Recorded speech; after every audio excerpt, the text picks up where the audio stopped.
Good morning and welcome to YouTube channel education Niketan. जैसा कि आप सभी को ज्ञात है कि बीपीएससी बदलावों के दौर से गुजर रहा है। इसी कड़ी में 67वीं बीपीएससी मुख्य परीक्षा के मूल्यांकन पद्धति में भी बदलाव करने की घोषणा की गई है। यह मूल्यांकन पद्धति में जो बदलाव होगा वो 68वीं और उससे बाद होने वाली परीक्षाओं पर भी लागू होगा। साथ ही साथ प्रीलिम्स को लेकर भी एक बड़ा बदलाव किया गया है, जिसे हम आगे देखेंगे। तो पहले देख लेते हैं कि 67वीं बीपीएससी मेंस की मूल्यांकन पद्धति में किस तरीके के बदलाव किए गए हैं। बिहार लोक सेवा आयोग लगातार इन दिनों परीक्षा पैटर्न के बदलाव के साथ साथ अलग अलग प्रयोग करने में लगा है। आयोग ने एक और बड़ा बदलाव करने जा रहा है। आयोग ने 67वीं बीपीएससी मुख्य परीक्षा के मूल्यांकन पद्धति में बदलाव करने की घोषणा की है। आयोग के अध्यक्ष अतुल प्रसाद ने बताया कि अब एक प्रश्न के उत्तर को एक ही शिक्षक से मूल्यांकित कराया जाएगा, ताकि सही उत्तर लिखने पर अंकों में ज़्यादा अंतर नहीं हो सके। उन्होंने आगे बताया कि अब एक राउंड में 10 शिक्षकों को बैठाकर टेबल पर कापियां दी जाएंगी। एक विषय के विशेषज्ञ शिक्षक एक ही प्रश्न के उत्तर को जांचेंगे, दूसरे प्रश्न के उत्तर दूसरे विषय के विशेषज्ञ शिक्षक देखेंगे। अतुल प्रसाद ने बताया कि एक प्रश्न के उत्तर को एक शिक्षक देखेंगे तो ज़्यादा दिक्कत नहीं होगी। अभ्यर्थियों को भी किसी भी तरह की समस्या नहीं होगी। मूल्यांकित कॉपियों पर अभ्यर्थी सवाल नहीं उठा सकेंगे। इस बदलाव के बाद मॉडरेशन की समस्या समाप्त हो जाएगी। आयोग के अध्यक्ष अतुल प्रसाद ने बताया कि 68वीं पीटी में 5वें विकल्प के तौर पर ई ऑप्शन नहीं हटाया जाएगा। इसमें नेगेटिव मार्किंग पहले से ही लागू कर दिया गया है।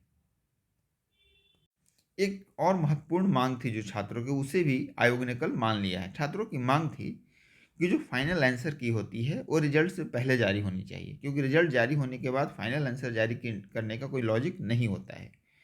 इस चीज़ को भी ध्यान में रखते हुए आयोग ने कहा है कि पहले प्रोविजनल आंसर की दी जाएगी, इसके बाद छात्रों को आपत्ति मांगी जाएगी। आपत्ति के निपटारे के बाद फाइनल आंसर की जारी कर दिया जाएगा और फाइनल आंसर की जारी होने के बाद ही रिजल्ट का प्रकाशन किया जाएगा।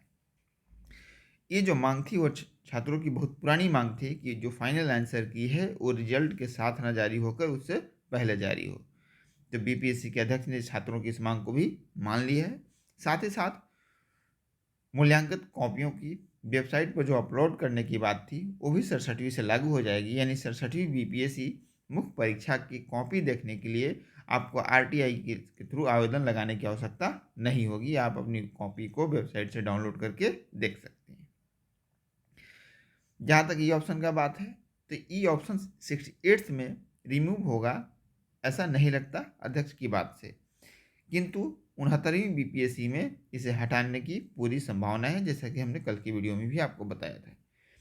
जहाँ तक 67 बीपीएससी प्रीलिम्स पे जो केस चल रहा था उसकी बात है, तो कल ही आपको बता दिया था मैंने कि ये केस पूरी तरह से डिस्पोज हो चुका है। यहाँ पे केस में क्या हुआ इस बारे में बताया गया है कि अधिवक्ता जो थे वाई बी गिरी ने कोर्ट को बताया कि 67वीं बीपीएससी प्रारंभिक परीक्षा में कई प्रश्नों के मॉडल उत्तरों में गलती है, इस कारण छात्रों का चयन नहीं हो सका है। उनका कहना था कि इस परीक्षा में लगभग 10 ऐसे प्रश्न हैं जिनके मॉडल उत्तरों में गलतियां हैं। कई मेधावी छात्र इससे प्रभावित हुए हैं। उन्होंने पीटी रिजल्ट को रद्द कर सही उत्तरों के साथ नए सिरे से संशोधित रिजल्ट जारी करने की मांग रखी थी कोर्ट के सामने, ताकि योग्य उम्मीदवारों को आगे की परीक्षा में मौका मिल सके। कोर्ट ने आवेदकों की ओर से दी गई दलील को नामंजूर करते हुए अर्जी को खारिज कर दिया। इसकी सूचना मैंने आपको कल दे दी थी देर रात।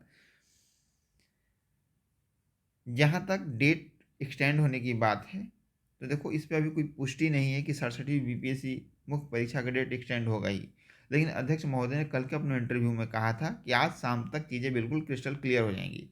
यानी कि आज दोपहर बाद तक आपको पता चल जाएगा कि परीक्षा की तिथि एक्सटेंड होने वाली है या नहीं होने वाली है। वैसे भी परीक्षा की तिथि एक्सटेंड होगी भी तो मैक्सिमम 7 से 8 दिन होगी, इससे आपको बहुत प्रभाव नहीं पड़ने वाला है। फिर भी आज आप ध्यान रखें, इस तरीके कोई भी नोटिफिकेशन प्राप्त होता है तो हम भी आपके साथ यथाशीघ्र शेयर करने की कोशिश करेंगे।